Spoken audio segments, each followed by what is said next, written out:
all the different mentors actually had one really consistent message. So they told me that, actually life is not just about career.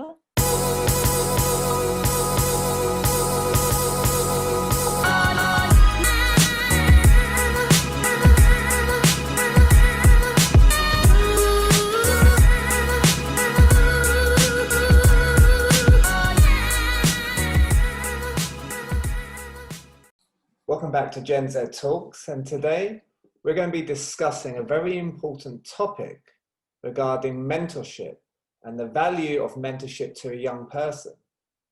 We're going to be looking at what benefits mentorship can bring and what young people should be looking for in a mentor, as well as where they can find a mentor and how they can maximize their relationships with the mentor. We're delighted to be joined by a special guest from Singapore, who is the co-founder of WomenINVEST and is currently studying at the National University of Singapore, where she is studying business and economics. So I'm delighted to welcome Pearline Pang. Welcome, Pearline.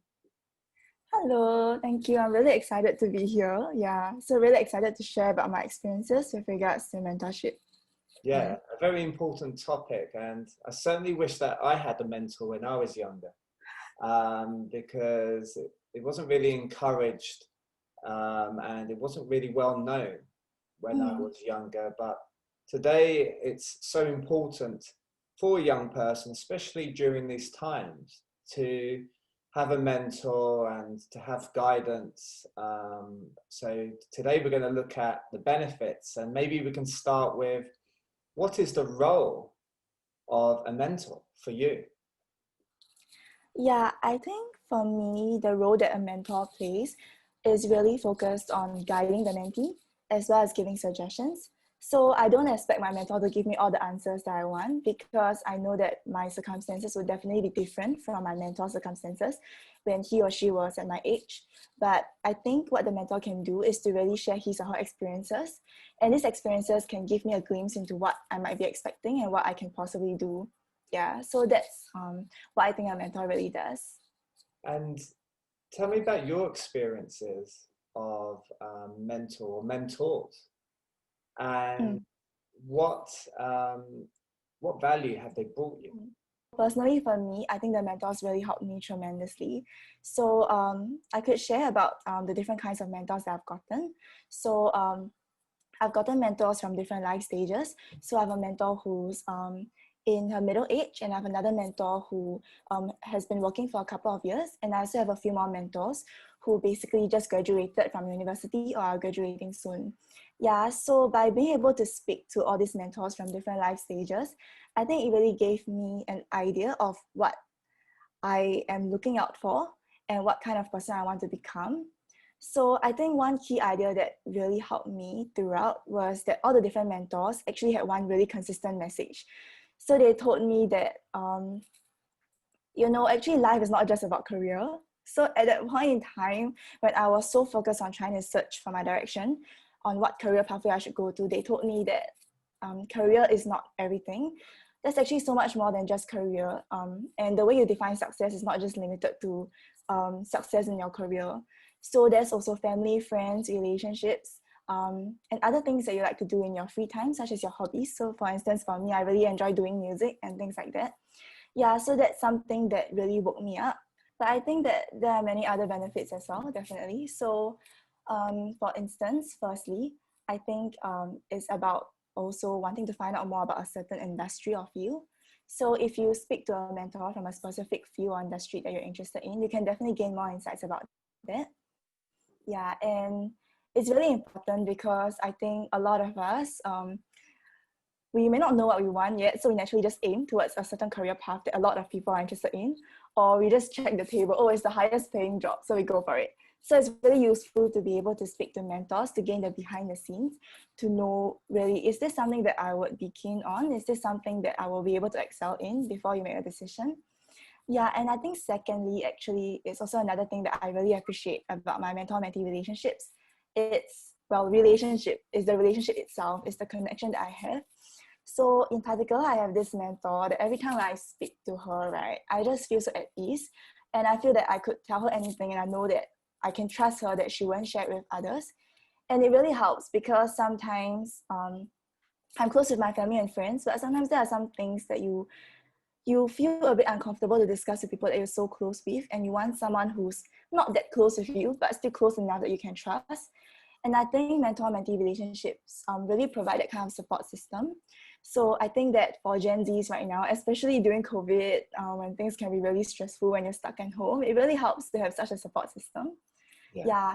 And I think thirdly also, in terms of connections wise, I think it really helps because so for instance, for me, right, I'm a first generation student, so my family does not have really a lot of network or connections for me. So it really helps that when I speak to my mentors, they enable me to understand more of the options that I can have.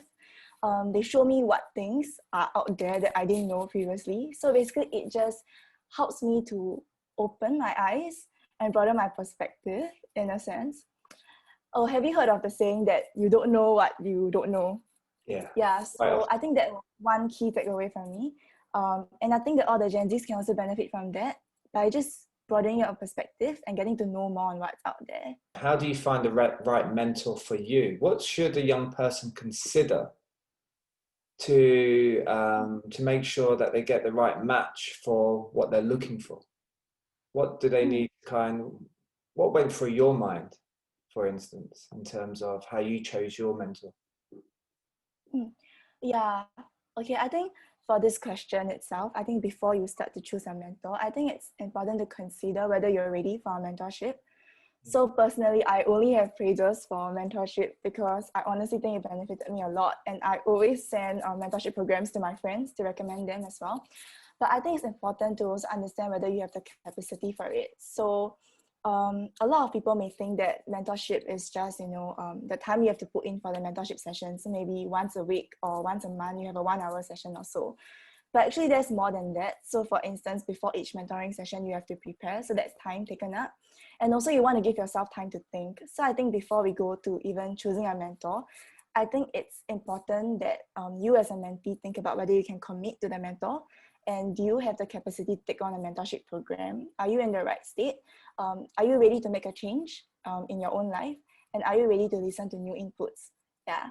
So that's the very beginning. And then I think moving on to choosing a mentor. So there are two kinds of mentors, right? So one you get from a mentorship program, and the second one basically you get because you just happen to click with someone that you've met somewhere. So it could be someone you've connected with on LinkedIn, and you just, oh, I feel that I really click with you, and as a result you all became mentor-mentees. Yeah, so I think I can share more about mentorship programs. Yeah, because personally I've had more experience with that, but definitely I'm sure that the second scenario often happens as well. So with regards to picking your mentor, usually all the mentorship programs will list out all the mentors and they give a brief profile of them. So it's very important to read through those instead of just picking based on the name as well as their job title. It's important to read what they have in their profile as well, because usually they'll include things such as what they do in their free time and things like that. Yeah, and other than that, I would also do a bit of stalking. So LinkedIn is a really powerful tool, and I'm sure many of us who have heard of it. LinkedIn is really very useful, not just in getting to know new people, but also in stalking people. So here are a few qualities that I look out for. So firstly, I also look out at the industry and the field that they're working in. So as I mentioned previously, in the previous question you asked me, right? Personally, I was quite interested in project management, entrepreneurship, as well as consulting. So I definitely looked out for mentors in these few key areas so that I can ask relevant questions. So that's the first thing to look out for. Yeah, and then secondly, I think it's really about their lifestyle and their personality. So for instance, if I happen to see that the mentor has a similar hobby with me, I know that there's something that I can start off with. It's a conversation starter. And also looking at how often they post on social media also, that gives me an idea into what kind of person they are. So for instance, if a person likes to post a lot of intellectual discussions, then I know that that's something that she or he is very keen on. If a person doesn't post at all, I know that maybe he or she has other priorities in his or her life. Yeah, and based on things like that, I can kind of understand a bit more. So for instance, if I want to learn how to build my social media personal branding, right, it helps to pick a mentor who does a lot of personal branding on her social media and posts regularly. Yeah, but if I'm looking for something else, then maybe that's not something very important to me. Yeah, and other keywords also include keywords, for instance, if the mentor writes, oh, I'm a mother of two. You know, the fact that if she writes that on her LinkedIn page is something that she holds really dearly to, it's something that she cares a lot about. Yeah, so personally, that is something that would be really interesting to me because I do consider about work-life balance in the future if I do want to start my own family. So that's something I would want to discuss about. Yeah. And last but not least, I also look a bit at gender actually. So I don't think this is a very huge factor for many people, but perhaps for me, because as a female, I'm really curious about the challenges that females face in the workplace. So naturally, I tend to gravitate a bit more towards females just because I want to understand what kind of challenges they face and how they overcome them. But at the same time, also, I know that if I've an issue, for instance, that's more catering to entrepreneurship, I'll go to my mentor who's an entrepreneur.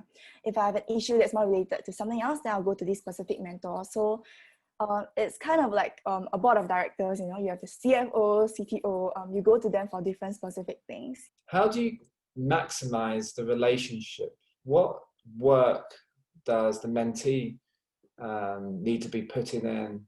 And what can you expect from the mentor so that the relationship can flourish and you can achieve the goals you set out to achieve at the beginning?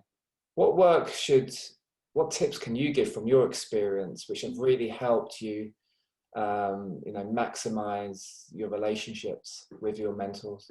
At the start, yeah, you have to evaluate whether you have the capacity for another mentorship program. So that's the very beginning. I think quality is more important than quantity, definitely. So personally, for instance, for now, I will not likely take on another mentorship program until sometime later, just because I'm already very satisfied with what I have. And I really enjoy my current relationships. Yeah, so that's the very beginning. And then I think what you can do afterwards is to really take the initiative to reach out to the mentor. So be it a mentorship program or someone that you've clicked with and you want to get to know him or her as a mentor, you really have to take the first step to show that you're proactive. And I think personally, if you are a mentor as well, you'll feel really happy if your mentee takes the first step because it shows that he or she is really keen to learn from you. Yeah. Then afterwards, after you've arranged your first meeting, it's really important to ensure that you prepare beforehand, before the first meeting and also for every subsequent meetings. So perhaps I could start off with the first meeting. So before you go into your first meeting, I think it's important to know what you want to set as your ground rules. So when you go into the first meeting, you usually have a list of things you want to cover. So that's something I only realized after time because usually I go into the first mentorship session not knowing what to expect, and usually it becomes quite unstructured and it's not as productive. But after a while, I realized that this usually works for me. So what you could do is you go in, get to know the mentor. So the mentor can introduce him or herself, and you can introduce yourself, get to know one another, try and find some common grounds you may have. So you should have already done all the stalking when you're picking your mentor, right? So what you can do now is to really bring up these common grounds and really start to build rapport. And then afterwards, what you can do is to start deciding, okay, so what's the frequency? So should we have a session once every month? Or should we have a session once every 2 weeks? What's the frequency that works for both of you? That's something that's really helpful because you don't feel pressured, oh, am I supposed to arrange another mentoring session now? You know what's the frequency, and you can also really use the time wisely in between each mentoring session. I think it's very important as well, confidentiality. I think sometimes mentors, they want to be open with you, right? But they're also afraid that, you know, if they share some things that are not so pleasant that happens in their workplace, and if you share it with other people, it's really not very good for them as well. So I think it helps to really bring that across in terms of confidentiality. Okay, so what things are we allowed to share with other people? Because I understand, you know, if you learn something from your mentor, you want to share with your close friends, your family, because it's something so insightful for you, right? But it's also important to ensure that your mentor is comfortable with it. And similarly, also for myself, there are some things that I share with my mentor that I wouldn't want others to know. So it's good to really first set the confidentiality. Okay, these are things that I'm willing for you to share to other people, but here are some things that I would wish for you to keep it to yourself. And then the next thing what you can do is to really start setting the key objectives of what you want to gain out of the whole mentorship program. So for me, usually I will set 3 big goals because I think that's the optimal number. It's not too heavy, but it's just nice. So the mentor knows what's your objective. what your objectives are, and he or she can guide you along. And then proceeding on, during the mentoring sessions itself in the future, what you can do is before each session, really prepare some goals beforehand. I try to send it to my mentor at least 1 or 2 days in advance so that he or she can prepare the experiences that they want to share beforehand and some insights that they have. Yeah, and then after each mentoring session, usually around 2 to 4 days, I will send them my consolidated notes or reflection. So it also shows to your mentor that you're learning. And you can even set homework for yourself after each session. And then afterwards, in the next session, you come back and you give an update. Fantastic insights there. And it's really valuable information because it's so hard on the internet. I know when I was looking for a mentor, just a few months ago, that I found it hard to know where to go and what I should be looking for. And, for a young person, it's essential for me that, they get a mentor of some sort as early as possible. So you've provided a real kind of, structure in terms of, where to find them and how to maximize a relationship. So it's really useful, and no doubt it's going to be well received. Thanks for your time, Pearline, and I wish you all the best in the future, and no doubt we'll be keeping in contact anyway. So all the best, and speak soon. Thank you, Dan.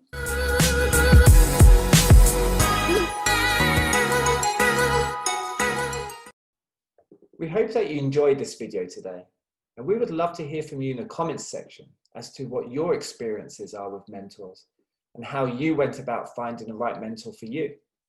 Please feel free to share this video with anyone who you think will be interested, and we look forward to seeing you back here soon.